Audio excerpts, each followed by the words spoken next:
Students, आज मैं आपको एक ही वीडियो के अंदर अल्किन बनाने के सारे मेथड सिखाने वाला हूँ। ठीक है, बहुत ही कम टाइम में हम सारे मेथड अच्छे से सीख जाएंगे। ठीक है, let us start. Preparation methods.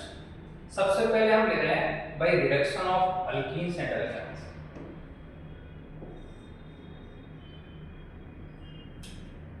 By reduction of alkenes and alkynes. इस रिएक्शन को सेवेटियर-सेंटरीन्स रिएक्शन भी कहते हैं। क्या होता है इसके अंदर? बहुत ही सिंपल है। जैसे हमने यहाँ पर ये RCH double bond CH R ले लिए। अभी एक एल्कीन है क्योंकि इसके अंदर डबल बॉन्ड है। तो जब हाइड्रोजन से रिएक्शन कराएंगे निकल, पैलेडियम और प्लेटिनम के साथ, तो क्या होता है, ये डबल बॉन्ड टूट जाता है और दोनों कार्बन से एक हाइड्रोजन लग जाता है और ये RCH2 R में कन्वर्ट हो गया, मतलब ये अल्केन बन गया। इसी तरीके से अगर RC ट्रिपल बॉन्ड CR लेते हैं, यहाँ पर ये क्या है, देखो ये तो हमारी है एल्कीन और ट्रिपल बॉन्ड आ गया, उसको क्या बोलते हैं, उसको अल्काइन बोलते हैं। तो अल्काइन ले लिया हमने, 2 पाई बॉन्ड है, इसलिए 2H2, 2 मॉलिक्यूल ऑफ हाइड्रोजन का यूज होगा। ठीक है, 2 मॉलिक्यूल ऑफ H2 का यूज हो रहा है और यहाँ पर RCH2CH2 R से क्या मिल जाएगा, एल्केन मिल जाएगा। इसे बोलते हैं सेवेटियर-सेंटरीन रिएक्शन। अब यहाँ पर एक इंपॉर्टेंट पॉइंट जो आपको ध्यान रखना है वो ये है कि हाइड्रोजनेशन जो होता है, जब हम निकल का यूज करते हैं तो हमें चाहिए हाई टेम्परेचर। निकल के साथ हाई टेम्परेचर चाहिए। लेकिन अगर आपने पैलेडियम या प्लेटिनम लिया है या फिर रेने निकल लिया, रेने निकल क्या है, जो होता है निकल, एल्यूमिनियम और NaOH का मिक्सचर। ठीक है, इसे रेने निकल बोलते हैं। या फिर आपने B2H6 लिया है, इसे बोलते हैं डाइबोरेन, बोरोन का हाइड्राइड है। इन THF टेट्राहाइड्रोफ्यूरेन, टेट्राहाइड्रोफ्यूरेन एक सॉल्वेंट होता है। तो अगर हमने इनमें से कुछ यूज किया, हमने पैलेडियम लिया, प्लेटिनम लिया या रेने निकल लिया, तो क्या होगा, जो रिएक्शन है ना वो लो टेम्परेचर पे हो जाएगी। ये एक इंपॉर्टेंट फीचर है। आगे चलते हैं, दूसरी रिएक्शन पे आते हैं। आप जानते हैं बहुत ही इंपॉर्टेंट कंपाउंड आपके क्या होते हैं, अल्काइल हैलाइड। तो from alkyl halides, alkyl halide से किस तरीके से हम बनाएंगे, तो ये बहुत ही फेमस रिएक्शन है वुड्स रिएक्शन, आप सब जानते ही होंगे इसको। इसमें क्या होता है कि जो अल्काइल हैलाइड है, जब इसकी रिएक्शन हम सोडियम से कराते हैं in presence of dry ether, तो अल्कीन में चेंज हो जाता है। हमने एग्जांपल ले लिया, क्या ले लिया अभी, RX जनरल रिप्रेजेंटेशन होता है अल्काइल हैलाइड का। हमेशा याद रखो 2 मॉलिक्यूल यूज होते हैं, तो सोडियम इन ड्राई ईथर, तो क्या होगा, जो RX के अंदर R अल्काइल पार्ट है ना, उन दोनों को आपस में जोड़ दो, R सिंगल बॉन्ड R, तो जब 2 अल्काइल पार्ट जुड़ जाते हैं तो फिर हमारा कंपाउंड अल्कीन बन जाता है। ठीक है, 2 अल्काइल ग्रुप, जैसे आप CH3 सिंगल बॉन्ड CH3, तो क्या मिल जाएगा, 2 कार्बन का अल्कीन, मतलब ईथेन। अगर अल्काइल हैलाइड 2 डिफरेंट है, जैसे एक RX और एक RX है, मतलब 2 अल्काइल डिफरेंट हमारे पास दिए हुए हैं, तो जब हम सोडियम और ड्राई ईथर में रिएक्शन कराते हैं तो हमें 3 तरह के प्रोडक्ट मिलते हैं, क्योंकि यहाँ पॉसिबिलिटी है R के साथ जुड़ जाएगा तो R सिंगल बॉन्ड R आपस में जुड़ गए तो R सिंगल बॉन्ड R दूसरा अल्कीन मिल गया, या फिर R और R आपस में जुड़ सकते हैं। तो तीनों के बनने की इक्वल पॉसिबिलिटी होती है, मतलब 2 मिक्स अल्काइल हैलाइड लेने से 3 प्रोडक्ट मिलेंगे। ये क्वेश्चन एग्जाम में आ जाता है। अब आप यहाँ पर ये तो देख रहे हो, जब 2 अल्काइल ग्रुप जुड़ेंगे तो कम से कम 2 कार्बन हो जाएंगे। इसका मतलब ये हुआ कि मीथेन, जिसमें एक कार्बन होता है, CH4 होता है, ये methane can not be prepared by this method से नहीं बना सकते। और एक पॉइंट है कि अगर हम क्या करते हैं, if we take moist ether, moist ether का मतलब है कि ईथर के अंदर थोड़ी मॉइस्चर है, उसके अंदर वाटर है, तो जो हमारा प्रोडक्ट है वो चेंज हो जाएगा। क्या बनता है, अल्कोहल बनता है। कैसे, देखो, अगर मॉइस्चर है, वाटर है, तो जो सोडियम है बहुत ही रिएक्टिव होता है, सोडियम वाटर से रिएक्ट कर जाएगा और क्या बना देगा, सब जानते हो, NaOH बन जाएगा। अब ये जो NaOH बन गया तो ये Na+ है और OH- है। अब ये जो OH- है वो कहाँ अटैक करेगा, वो R पे अटैक करेगा और ये हाइड्रोजन बाहर निकल गया। ठीक है, तो यहाँ पर अब आपको R OH क्या मिल जाएगा, अल्कोहल। और हैलोजन और सोडियम मिल गए, सोडियम हैलाइड है ना बढ़िया रिएक्शन। चलो आगे चले। यहाँ पर एक और इंपॉर्टेंट नोट पॉइंट है आपके जानने के लिए कि जो अल्काइल हैलाइड RX आपने लिया तो अल्काइल हैलाइड क्या होना चाहिए, शुड बी 1 डिग्री और 2 डिग्री, ठीक है, प्राइमरी और सेकेंडरी होना चाहिए। अगर आपने टर्सरी ले लिया 3 डिग्री अल्काइल हैलाइड लिया तो रिएक्शन नहीं होगी, क्योंकि coupling is not possible. Coupling का मतलब दो अल्काइल ग्रुप जो जुड़ रहे हैं ना आपस में, वो पॉसिबल नहीं होगा, क्योंकि टर्सरी वाला बल्कि होता है, स्टीरिक हिंड्रेंस हो जाएगी due to steric hindrance. Therefore अब स्टीरिक हिंड्रेंस है, आपस में जुड़ नहीं रहा है, तो क्या करेगा, डिस्प्रपोर्शनेशन उसके अंदर हो जाएगा। कैसे होता है देखो, हमने यहाँ पर CH3C CH3Ca तो Br ले लिया, ठीक है, इसका नाम जानते हो, इसका नाम होता है tertiary butyl bromide. Tertiary butyl bromide है, हमने सोडियम एंड ड्राई ईथर ले लिया तो क्या हो जाएगा, डिस्प्रपोर्शनेशन। इसका मतलब एक मॉलिक्यूल से हाइड्रोजन दूसरे में चला जाएगा, तो हो गया ना डिस्प्रपोर्शनेशन। CH2 तो फिर जहां से हाइड्रोजन जाएगा वहां पे क्या होगा, डबल बॉन्ड आएगा, मतलब ये एल्कीन बन जाएगी, और दूसरे में ब्रोमीन की जगह हाइड्रोजन आ गई तो क्या बन गया, एल्कीन बन गया। लेकिन डिजायर्ड अल्केन नहीं मिलेगा जो हम चाह रहे थे, जैसे कि R single bond R। Next reaction पर आते हैं। अभी उससे पहले हमने यहाँ पे क्वेश्चन ले लिया, बहुत बढ़िया क्वेश्चन है, एग्जाम में आया हुआ है, देखो पढ़ते हैं इसको ध्यान से। क्वेश्चन देखो बोर्ड पे कि हमारे पास जो है वो 1 मोल है, किसका है, मिथाइल ब्रोमाइड का है। मिथाइल ब्रोमाइड जानते हो CH3Br, और हमारे पास जो 1 मोल है वो इथाइल ब्रोमाइड का है। इथाइल ब्रोमाइड क्या हो जाएगा, C2H5Br। इन दोनों को रिएक्ट करा दिया, किसके साथ हुई, सोडियम मेटल के साथ, और in presence of dry ether.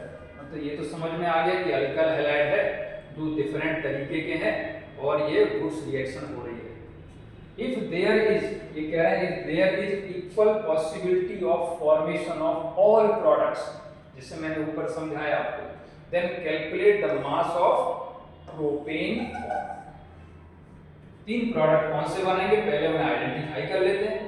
तो देखो मिथाइल ब्रोमाइड के लिए हो गया CH3Br, ठीक है, CH3Br मिथाइल ब्रोमाइड, CH2Br क्या हो गया, ethyl bromide, sodium and dry ether. तो एक बार दो CH3 आपस में जोड़ दो, CH3 एक बार दो CH3 आपस में जोड़ दो, CH3 और एक बार मिथाइल को इथाइल से जोड़ दो तो क्या बन जाएगा, CH3 तो इन तीनों में ये वाला जो पार्ट है ये क्या बन रहा है, हमें ये हमारा प्रोपेन मिल रहा है। अब क्योंकि इक्वल पॉसिबिलिटी है और यहाँ पर ये 1 मोल लिया हमने, ये कितना लिया, 1 मोल, ये कितना लिया, 1 मोल लिया। तो अब ऐसा थोड़ी है कि वो सब 1 मोल मिल जाएंगे, नहीं, ये 1 मोल ही 1 मोल है, क्योंकि law of conservation of mass है, मोल कांसेप्ट है। तो इक्वल पॉसिबिलिटी में ये बनेगा 1/3, ये बनेगा 1/3, ये बनेगा 1/3। तो 1/3 मोल प्रोपेन फॉर्म होगा, कितना हो गया, 1/3। तो मोल ऑफ प्रोपेन फॉर्म कितना हो गया, 1/3। अब हमें निकालना है मास ऑफ प्रोपेन। तो आप जानते हो कि मोल इनटू मोलर मास होता है, मोल इनटू मोलर मास। मोल हो गया 1/3, मोलर मास कितना 44 ग्राम, तो मल्टीप्लाई कर दो भाई है 1/3 से, या फिर 3 से डिवाइड, क्या आ गया 14.66 ग्राम। तो इस तरीके से वुड्स रिएक्शन के ऊपर एक क्वेश्चन बन सकता है, बहुत ही बढ़िया। चलो आगे चलेंगे हम, क्या लिखा हुआ अभी, फिटिंग रिएक्शन। अब ये फिटिंग रिएक्शन क्या है, बिल्कुल वुड्स रिएक्शन है, देखो सोडियम एंड ड्राई ईथर दिख रहा है, लेकिन यहाँ पर अल्काइल हैलाइड नहीं है बल्कि एराइल ब्रोमाइड है, एराइल हैलाइड दिया हुआ है। तो क्या होगा, जैसे अल्काइल ग्रुप जुड़ रहे थे वैसे एराइल ग्रुप जोड़, C6H5 का मतलब क्या होता है, बेंजीन रिंग, दो बेंजीन रिंग आपस में जोड़ दी, बाइफिनाइल मिल गया प्लस सोडियम ब्रोमाइड। नेक्स्ट है आपकी वुड्स फिटिंग रिएक्शन। इसमें क्या होता है भाई, वुड्स रिएक्शन में अल्काइल हैलाइड था, फिटिंग रिएक्शन में एराइल हैलाइड था। तो वुड्स फिटिंग में क्या हो गया, दोनों आ गया। तो यहाँ पर एक अल्काइल हैलाइड है और दूसरा एराइल हैलाइड है, ठीक है, CH3Br C6H5Br, sodium and dry ether. तो बेंजीन के साथ अल्काइल ग्रुप आ गया, मतलब अल्काइल बेंजीन बन जाता है। तो ये आपका वुड्स फिटिंग रिएक्शन। ये थोड़ा वेरिएशंस थे इसमें, तो नेक्स्ट रिएक्शन पे आते हैं। ग्रिग्नार्ड रिएजेंट से हम बना सकते हैं। अब ग्रिग्नार्ड रिएजेंट कैसे बनेगा वो भी तो पता होना चाहिए। तो देखिए जो एल्काइल हैलाइड होता है, ये RX को क्या बोलते हैं? Alkyl halide. ये 1 डिग्री मतलब primary, 2 degree secondary, 3 degree tertiary कैसा भी हो, जब मैग्नीशियम और ड्राई ईथर में रिएक्शन कराते हैं तो हमें मिलता है RMgX। ठीक है, RMgX को क्या बोलते हैं? ग्रिग्नार्ड और रिएजेंट। कई बार ग्रिग्नार्ड रिएजेंट को ना ऐसे GR से लिखा हुआ आपको मिलेगा बहुत सारे क्वेश्चंस में। ग्रिग्नार्ड रिएजेंट मिलेगा। इस ग्रिग्नार्ड रिएजेंट में इंपॉर्टेंट कॉन्सेप्ट क्या है? देखो जो R है वो कार्बन है और मैग्नीशियम मेटल है, तो जब कार्बन और मेटल के बीच में बॉन्ड होगा तो इलेक्ट्रोनेगेटिविटी तो कार्बन की ज्यादा है, इसलिए इस पे delta negative, partial negative charge आएगा और मैग्नीशियम पे पार्शियल पॉजिटिव चार्ज। तो जब भी ये बॉन्ड टूटेगा तो R- जनरेट होगा। अब देखिए RMgX ग्रिग्नार्ड रिएजेंट आपने ले लिए। ग्रिग्नार्ड रिएजेंट जब भी ऐसे कंपाउंड से रिएक्शन करता है, मतलब all active hydrogen containing compounds, hydrogen containing compound, ऐसे कंपाउंड जिनके अंदर हाइड्रोजन है। कौन सा हाइड्रोजन? ऐसे नहीं, एक्टिव हाइड्रोजन। एक्टिव हाइड्रोजन जानते हो, मतलब वो स्लाइटली एसिडिक, तो वो हाइड्रोजन को ले लेगा R और R के साथ H आ गया तो क्या बन गया? ये बन गया भाई एल्केन। तो ये बहुत ही बढ़िया है। इसमें मैंने आपके लिए 5-6 क्वेश्चंस लिए हैं, एग्जांपल लिए हैं। देखो किस तरीके से CH3MgBr ले लिया हमने, इसका नाम क्या होगा भाई? Methyl magnesium bromide.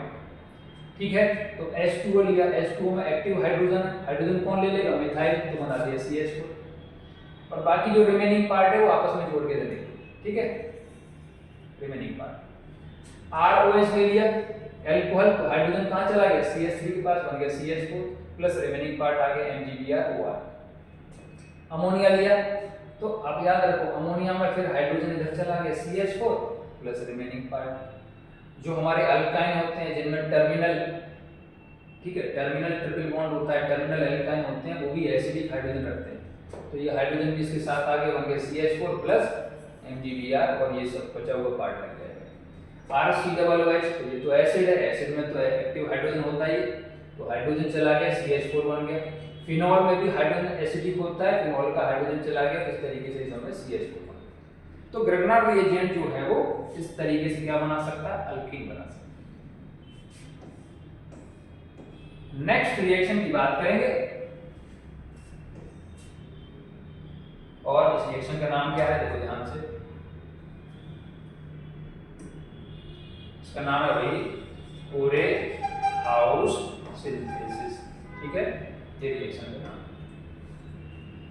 कोरेहाउस सिंथेसिस में एक रिएजेंट यूज होता है गिलमैन रिएजेंट। ठीक है, कई बार क्या करते हैं गिलमैन रिएजेंट नहीं देते हैं, बल्कि जो क्या है स्टेप्स दे देते हैं। तो हमने यहाँ पर प्रिपरेशन ले लिया बिल्कुल स्टार्टिंग से कि अगर हमारे पास RX है, अल्काइल है, चाहे 1 डिग्री, 2 डिग्री, 3 डिग्री कोई भी हो, तो जब इसमें लिथियम डाल के गर्म करते हैं, लिथियम डाल के गर्म करते हैं तो RLi, ठीक है, अल्काइल लिथियम और लिथियम हैलाइड मिलता है। ये जो RLi है इसको फिर कॉपर हैलाइड के साथ गर्म करते हैं, ये हीट का साइन आ गया, तो क्या बना देता है? R2Cu halide. R2, 2 R group है, इसका नाम हो जाता है लिथियम अल्काइल क्यूप्रेट। इसी को गिलमैन रिएजेंट कहते हैं। ठीक है, अब ये जो गिलमैन रिएजेंट है बहुत ही काम का है। गिलमैन रिएजेंट को जब RX या R' अल्काइल हैलाइड से रिएक्शन कराएंगे तो इसका R और R' आपस में जुड़ जाएंगे, तो बन जाएगा R, मतलब अल्कीन बन गया। तो इस तरीके से बना सकते हैं आप। अब यहाँ पे बात आती है रिएक्टिविटी की। जो अल्काइल हैलाइड हम यूज कर रहे हैं RX या R', उसकी रिएक्टिविटी क्या होगी? तो सब जानते हैं ये 1 डिग्री ज्यादा होगी 2 डिग्री से, क्योंकि यहाँ पर जो रिएक्शन है वो SN2 टाइप होती है। नेक्स्ट मेथड है हमारा भाई फ्रैंकलैंड रिएक्शन। अब फ्रैंकलैंड रिएक्शन में क्या होता है? ये बिल्कुल वुड्स रिएक्शन की तरह ही है। वुड्स रिएक्शन में सोडियम था और यहाँ पे क्या आ जाता है? यहाँ पे जिंक आ जाता है और कोई अंतर नहीं, बाकी सब ऐसे ही है। मतलब RX सोडियम की जगह जिंक, ड्राई ईथर, तो आर आर और बन गया। नेक्स्ट मेथड पे आते हैं by reduction of alkyl halides. तो अल्काइल हैलाइड तो आप जानते हो RX होते हैं, ठीक है, RX। तो RX में अगर X की जगह हाइड्रोजन आ जाए तो RH बन जाएगा, और RH का मतलब क्या है, अल्कीन। तो RX में जब हम हाइड्रोजन से रिप्लेस करेंगे X को तो उसे क्या बोलेंगे, रिडक्शन। देखो जनरल रिप्रेजेंटेशन दिया है RX, ये केवल प्राइमरी 1 डिग्री अल्काइल हैलाइड ही देते हैं। RX मेटल और एसिड के साथ RH और HX बनाते हैं। मतलब कई सारे मेथड हैं, जैसे कि विद मेटल एंड एसिड। तो RX लिया, मेटल और एसिड डाल दिया, रिड्यूस हो गया। मेटल और एसिड में क्या कॉम्बिनेशन ले सकते हैं वो भी जानना जरूरी है। क्या क्या भाई, zinc metal with acid, acid क्या होगा, एसिटिक एसिड HCl। जिंक की जगह जिंक कॉपर का एलॉय ले लिया, विद वाटर ले लिया, या फिर जिंक कॉपर ले लिया और उसमें एसिड मिला दिया। मतलब आप ध्यान से देखो, एक मेटल है और दूसरा ऐसा है जो एसिड या फिर प्रोटॉन देने वाला, zinc copper equal. Sodium mercury इसे अमलगम बोलते हैं विद एसिड, या फिर एल्युमिनियम का अमलगम विद वाटर।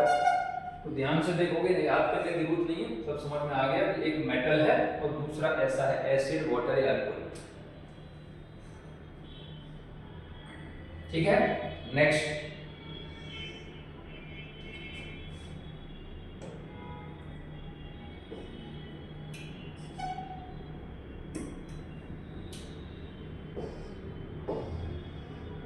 रिएजेंट की तरफ चलते हैं।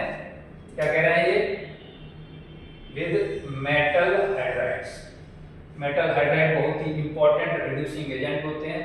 इनमें एक होता है TPH, है ना। TPH आपने से बहुत ने इसका नाम नहीं सुना होगा। इसका मतलब है ट्राइफिनाइल टिन हाइड्राइड। इसका फॉर्मूला होता है PH3SNH। ये बहुत ही बढ़िया रिड्यूसिंग एजेंट है। तो RX जो होता है, ठीक है, इस तरीके से RX अल्काइल हैलाइड, चाहे 1 डिग्री हो, 2 डिग्री हो, 3 डिग्री कुछ भी हो, TPH इन सबको रिड्यूस करके RH में चेंज कर देगा, तो क्या बना देगा, एल्यूमिनियम। बहुत ही बढ़िया रिड्यूसिंग एजेंट। दूसरा रिड्यूसिंग एजेंट जिसका नाम भी आपने सुना होगा, जानते हैं, सोडियम बोरोहाइड्राइड।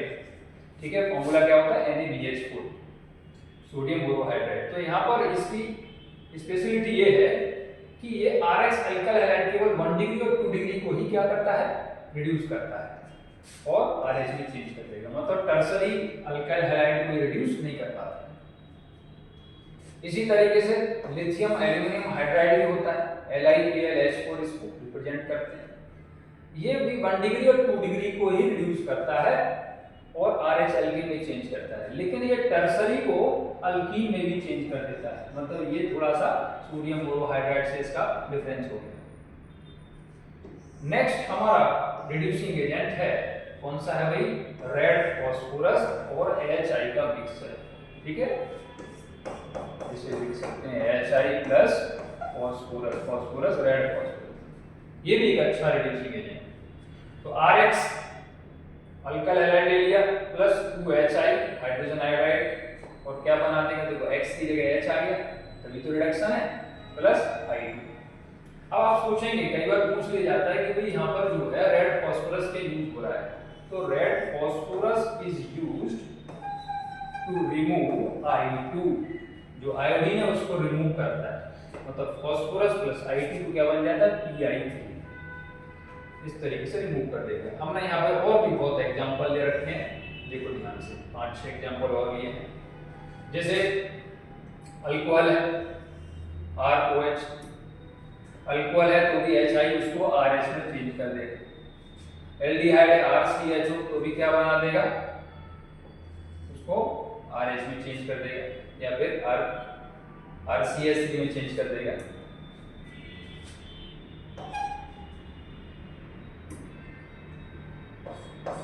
RCH3, ठीक है, जो CO वाला पार्ट है वो रिड्यूस हो गया, तो कार्बन से 2 बार हाइड्रोजन लगेगा, कभी डबल बॉन्ड है तो RCH3 बन जाएगा, RCOOH।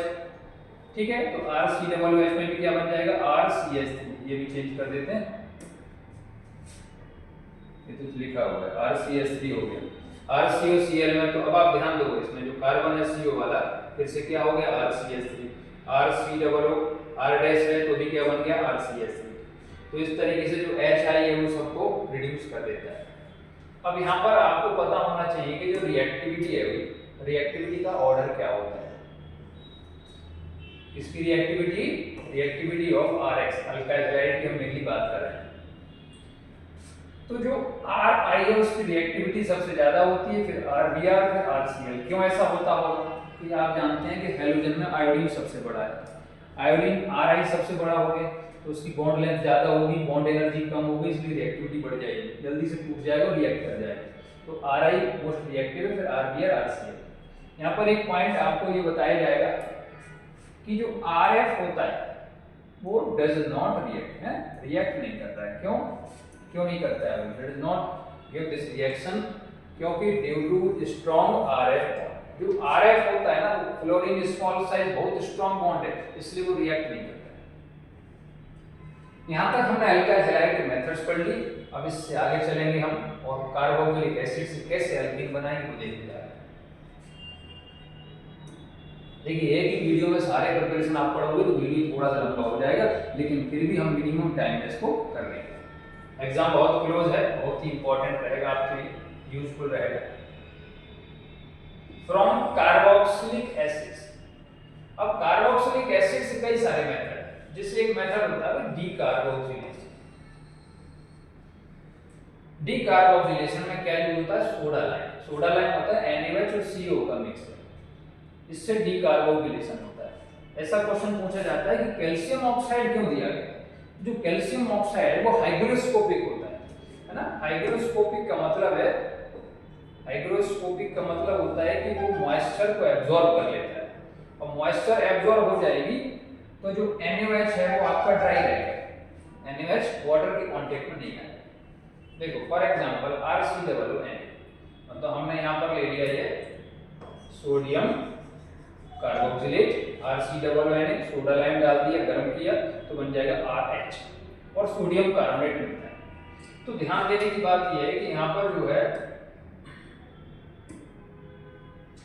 जो ये वाला पार्ट है, ठीक है, C वाला, इसको रिमूव कर दो और उसकी जगह क्या लगा दो? हाइड्रोजन, तो RH बन जाएगा। इसका मैकेनिज्म भी हम आपको बताएंगे।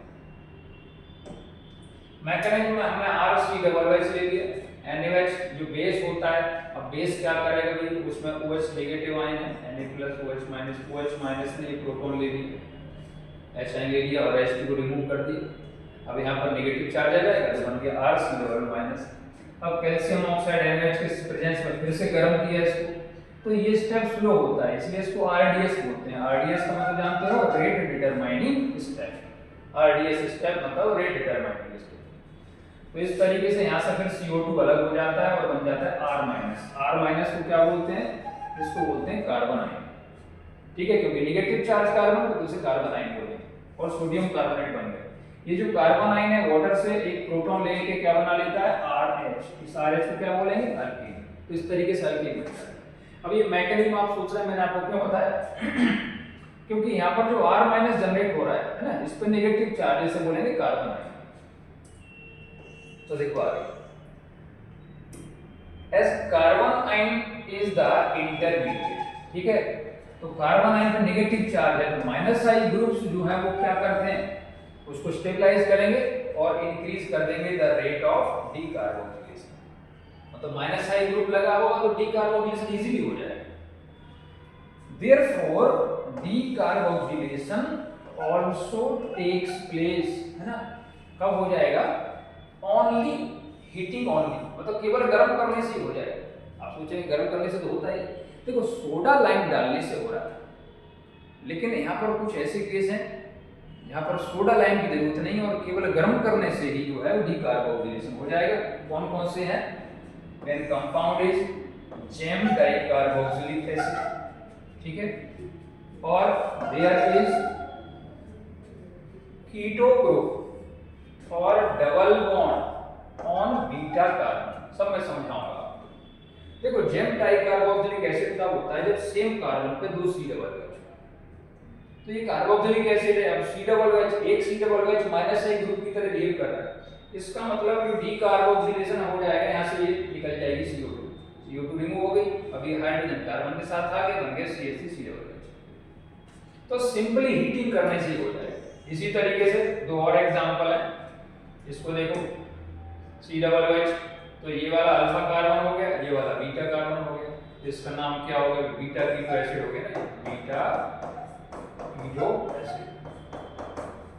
तो जैसे कि आप गर्म करोगे CO2 निकल जाएगी, क्योंकि CO group minus I group है, वो रेट ऑफ डीकार्बोनेशन बढ़ा देगा और आपको क्या मिल जाएगा, साइक्लोहेक्सेनोन। सिमिलरली ये अल्फा कार्बन और ये बीटा कार्बन, तो बीटा कार्बन पे यहाँ पे ये डबल बॉन्ड आ गया, तो इसलिए भी डीकार्बोक्सिलेशन केवल गर्म करने से ही हो जाएगा। ठीक है, यहाँ तक हमने ये पढ़ लिया डीकार्बोक्सिलेशन। अभी कार्बोक्सिलिक एसिड से ही अल्केन बनाने का एक और इम्पोर्टेंट मेथड होता है, आप सब जानते होंगे इसका नाम होता है कोल्वेज इलेक्ट्रोलाइसिस। कोल्वे का इलेक्ट्रोलाइसिस। इसमें क्या करते हैं, इसमें भी कार्बोक्सिलिक एसिड का सॉल्ट लेते हैं, जैसे ले लिया हमने सोडियम कार्बोक्सिलेट RCOO, वाटर डाल के को सॉल्यूशन बना दिया। इलेक्ट्रोलाइसिस जानते हो ना, दो इलेक्ट्रोड रहते हैं, बाहर से बैटरी कनेक्ट करके इलेक्ट्रिसिटी पास करते हैं, वो हमने इलेक्ट्रोकेमिस्ट्री चैप्टर में जान चुके हैं। तो जब भी इलेक्ट्रोलाइसिस करेंगे तो ये सोडियम कार्बोक्सिलेट के जो R है, जो R वाला पार्ट है, उन्हें आपस में जोड़ दो, R सिंगल बॉन्ड R। ठीक है, ये इस तरीके से R सिंगल बॉन्ड R आपने जोड़ दिया और आपस में मिलकर अल्कीन बना दिए।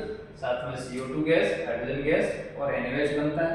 अब NaOH सॉल्यूशन में रहेगा तो सॉल्यूशन हो जाएगा बेसिक या अल्कलाइन, इसीलिए इसका जो pH होगा ना इलेक्ट्रोलाइसिस करने के बाद, pH होगा ग्रेटर देन 7। ये क्वेश्चन भी आता है। इसका मैकेनिज्म देखेंगे हम। इसके मैकेनिज्म में क्या है कि जैसे ही RCOO के एक्वस सॉल्यूशन को हम इलेक्ट्रोलाइसिस करते हैं तो उसमें जो है क्या होता है, आयोनाइजेशन, RCOO माइनस और सोडियम प्लस, मतलब ये यहाँ पर एनाइन बन गया। ठीक है, ये क्या बन गया आपका, एनाइन। नेगेटिव चार्ज है, नेगेटिव चार्ज है तो कौन से इलेक्ट्रोड की तरफ जाएगा, पॉजिटिव इलेक्ट्रोड, पॉजिटिव इलेक्ट्रोड की तरफ। ठीक है, इलेक्ट्रोलाइसिस में तो पॉजिटिव इलेक्ट्रोड क्या होता है, यहाँ पर एनोड होता है। एनोड का रिएक्शन होगी, RCOO माइनस, एनोड पे जानते हो ऑक्सीडेशन होता है, तो इसने इलेक्ट्रॉन लूज कर दिए, तो यहाँ पर ये फ्री रेडिकल में कन्वर्ट हो गया। अब ये फ्री रेडिकल फर्दर जो है इसमें से CO2 अलग हो जाती है, तो ये R मिथाइल या अल्काइल फ्री रेडिकल बन गया। ऐसे दो आपस में जुड़ जाते हैं, कपलिंग हो जाती है, R सिंगल बॉन्ड R बन गया। अब ये अगर R सिंगल बॉन्ड R जो अल्कीन बन रहा है हमारा, अगर ये हमारा शुरू के 4 member methane, ethane, propane, butane, ठीक है, तो ये चारों गैस होंगे, तो यहाँ पर हमें एनोड पर ये गैस भी मिलेगी। ठीक है, इससे आगे वाले क्या होते हैं, 17 तक लिक्विड होते हैं और 18 ऑनवर्ड्स होते हैं आपके सॉलिड्स होते हैं। तो आपसे पूछा जाएगा कि एनोड पर कौन सी गैस मिलती है, तो आप बताएंगे CO2 गैस, क्योंकि CO2 तो गैस है, हमेशा मिलेगी। ये अल्केन भी गैस हो सकती है अगर ये शुरू के 4 मेंबर है। अब मीथेन तो बनेगा नहीं, क्यों, क्योंकि 2 अल्काइल ग्रुप जुड़ेंगे हमेशा, तो कम से कम 2 कार्बन का अल्केन बनेगा। कैथोड पर क्या होता है, जो वाटर होता है ना, वो इलेक्ट्रॉन गेन कर लेता है। अब वाटर ने इलेक्ट्रॉन गेन किया तो वाटर के टूटने पे OH आयन तो बनता ही है। अब जो H आयन होगा वो इलेक्ट्रॉन लेके H फ्री रेडिकल बन जाएगा और H फ्री रेडिकल आपस में जुड़ के हाइड्रोजन गैस बना देंगे। तो ये भी एक क्वेश्चन हो गया कि कैथोड पर कौन सी गैस मिलेगी, हाइड्रोजन गैस मिलेगी।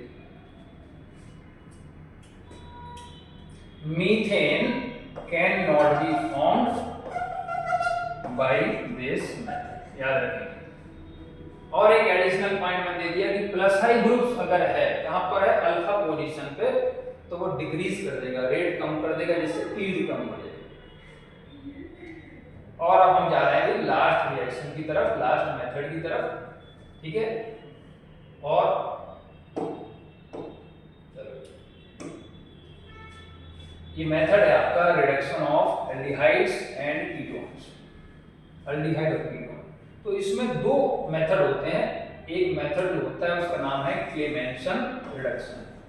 क्लेमेंसन रिडक्शन क्या करता है, तो देखो कार्बोनेट कंपाउंड एल्डिहाइड कीटोन है, तो उनमें C डबल बॉन्ड O होता है, C डबल बॉन्ड O। जब इसमें जिंक, मर्क्यूरी और HCl से रिएक्शन कराते हैं तो CO CH2 में चेंज हो जाता है। CO किस में चेंज हो गया? CH2। फॉर एग्जांपल दो एग्जांपल ले लिए, RCHO है, ZnHgHCl, तो यहाँ पर CO क्या बन जाएगा? CH2 और एक हाइड्रोजन ये है तो मतलब ये CH3 बन जाएगा, RCH3। ऐसे ही RCOR है तो CO किस में चेंज हो गया? CH2 बन गया RCH2R। ये क्लेमेंसन रिडक्शन के बारे में भी एक और इम्पोर्टेंट पॉइंट ये है कि क्लेमेंसन रिडक्शन जो है, Clemmensen reduction is useful for compounds. कौन से कंपाउंड के लिए? जो सेंसिटिव टू बेस होते हैं, मतलब बेस की प्रेजेंस में जो सेंसिटिव है, जिनमें पर डिकम्पोजिशन हो सकता है, जिनमें कोई रिएक्शन हो सकती है तो वो सेंसिटिव हो गए, तो ऐसे केस में हम क्लेमेंसन रिडक्शन करके और ये रिएक्शन कराते हैं। और एक पॉइंट ये है कि it also reduces carbon carbon double bond. अगर कार्बन कार्बन डबल बॉन्ड है तो उसको भी रिड्यूस कर देगा। जैसे CH2 डबल बॉन्ड CH तो CHO तो रिड्यूस होगा, क्या बन गया? CH3, ठीक है, CH3 में चेंज हो गया तो होना ही है। लेकिन जो कार्बन कार्बन डबल बॉन्ड है वो भी रिड्यूस हो गया, अब हाइड्रोजन लग गया तो क्या बन गया? CH3 CH2। इस तरीके से इसने इसको भी क्या कर दिया? रिड्यूस कर दिया। Double bond is reduced, double bond is reduced.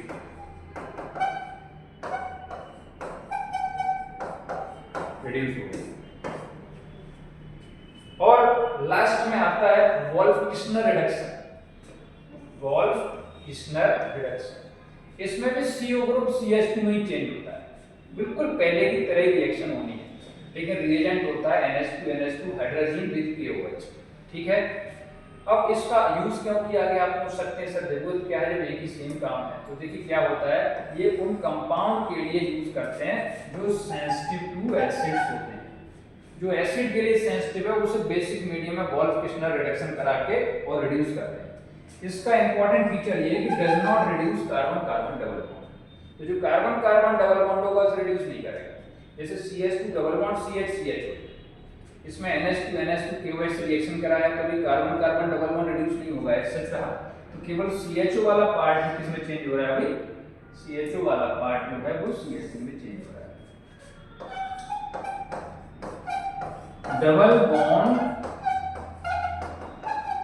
Is not reduced, not reduced. तो इस तरीके से ये हमारे सारे मेथड हो गए ये बनाने के। हमने अल्केन अच्छे से बना लिया। वीडियो अच्छा लगा तो वीडियो को लाइक करें, चैनल को सब्सक्राइब करें, ज़्यादा से ज़्यादा शेयर करें। अगले वीडियो में फिर मिलते हैं chemical properties of alkanes. Thank you.